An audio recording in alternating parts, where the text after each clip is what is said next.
The level that isn't on the map. I work in facilities management for a regional hospital. I have a master key for every door in the building. I have been in every basement, every service corridor, every locked utility room in this place. After 4 years, I thought I knew every inch of it. Last October, I found a floor that doesn't exist. Let me explain what I mean by that, because I know how it sounds. The hospital has 6 floors above ground and 2 basement levels. The elevator panel shows B2, B1, 1, 2, 3, 4, 5, 6, 8 buttons. That's the building. I've worked here 4 years, and I've been on every one of those floors hundreds of times. 3 months ago, I was doing a late maintenance round. One of the HVAC units on the 2nd basement level had been throwing fault codes, and I wanted to check the intake vents on the east side. I took the service elevator, which is older than the main elevators and only goes to B2 through 4. I pressed B2, the doors closed. The elevator went down. It kept going, not far, maybe 5, 6 seconds longer than it should have. Then it stopped and the doors opened.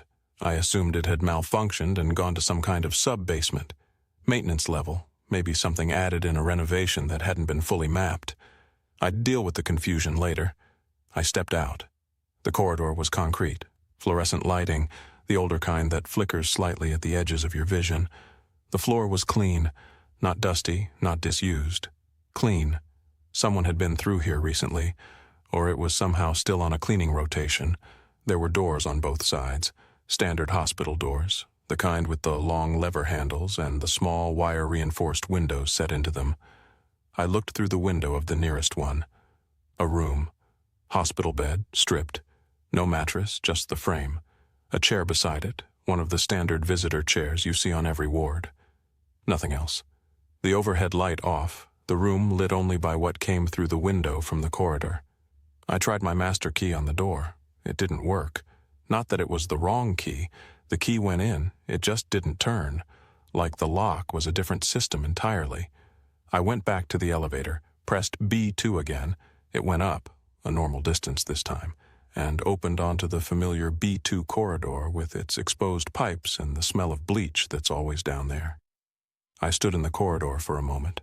Then I went and found the fault codes on the HVAC unit and fixed them and went home. I told myself it was a service level I hadn't been briefed on. I told myself I'd ask about it in the morning. In the morning, I asked the chief engineer, a woman named Carla who had been at the hospital for 18 years. I described what I'd found. The extra descent in the elevator, the concrete corridor, the stripped rooms. She looked at me for a long moment. Then she said, "The service elevator sometimes does that. We've been meaning to have it looked at."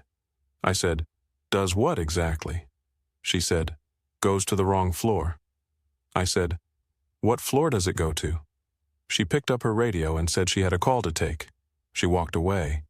I pulled the building's original blueprints from the facilities archive. They go back to the hospital's original construction in 1961 and include every renovation since.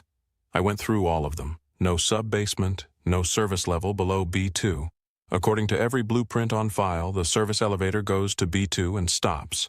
I checked the elevator service records. A technician had been out to inspect the elevator 6 months before I started working here.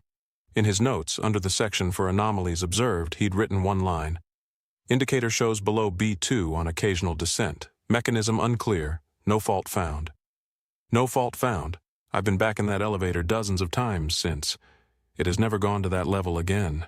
I've pressed B2 at the same time of night, from the same floor, and it goes where it's supposed to go.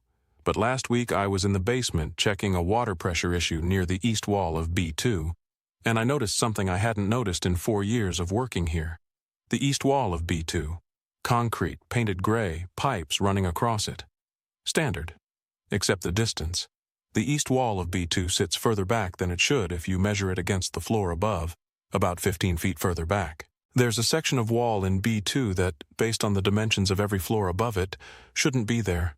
Filled in, maybe, at some point. Or something on the other side of it that was built into the plan and then removed from the plan. I haven't knocked on it. I haven't measured it formally. I go past it twice a week and I don't look at it, and I don't think about it, and mostly that works. But some nights, doing the late round, when the B2 corridor is quiet and the fluorescents are doing that thing at the edge of your vision, I think about those stripped rooms, the clean floor. the chair beside the empty bed. The chair was positioned facing the door, facing the small window, like someone who had been sitting in it had wanted to see into the corridor, like someone had been waiting to be found.